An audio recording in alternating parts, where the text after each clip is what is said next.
Phillis Wheatley, 1753 to 1784. Phillis Wheatley was a celebrated poet. She was born in Africa and stolen by slave traders at the age of 7 or 8. Deposited in rags from a slave ship in Boston, she was purchased by John Wheatley as a companion for his wife, Susanna. From the beginning, Phillis was a great lover of words.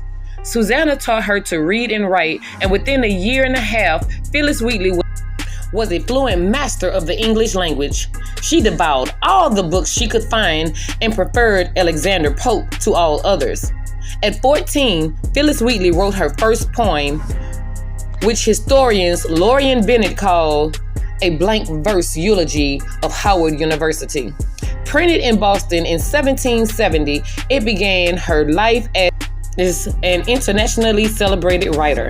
In 1772, due to her frail health, the Wheatleys freed Phillis and sent her to England, where she was hailed as a prodigy.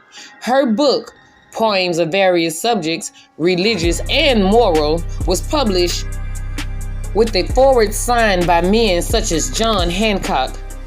Phillis was invited to meet the Queen, but word reached that Susanna was ill, and Phillis returned to Boston at once. Susanna Wheatley died in 1770, and Phillis remained at the Wheatley house to care for John, never ceasing to write. In 1775, she wrote a poem in honor of the new commander-in-chief of the American Army, General George Washington. When Washington received the poem, he sent a letter of thanks that praised the work as elegant and striking. He stated that it was only for fear of appearing vain that he did not publish it himself. Phillis was invited to Cambridge, where she was entertained by the Washington family. Though Phillis Wheatley moved freely as a poet, she constantly had to face the severity of racism. After the death of John Wheatley, Phillis Wheatley married a man named John Peters, who turned out to be a poor match for her. The last few years of Phillis Wheatley's life were spent in an ill health and desperate poverty. The couple lost their first 2 children. Phillis was working in a boarding house as a housekeeper when she and her 3rd child died within hours of one another. Though Phillis Wheatley's death was tragic, her poems and great celebrations of freedom, Christianity, and the lives of great men, they have become part of the respected body of literature that survives and illuminate the lives and spirits of early Americans.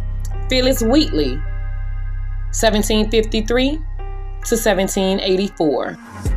Phillis Wheatley, a celebrated poet that touched the lives of many, including presidents and all those around her.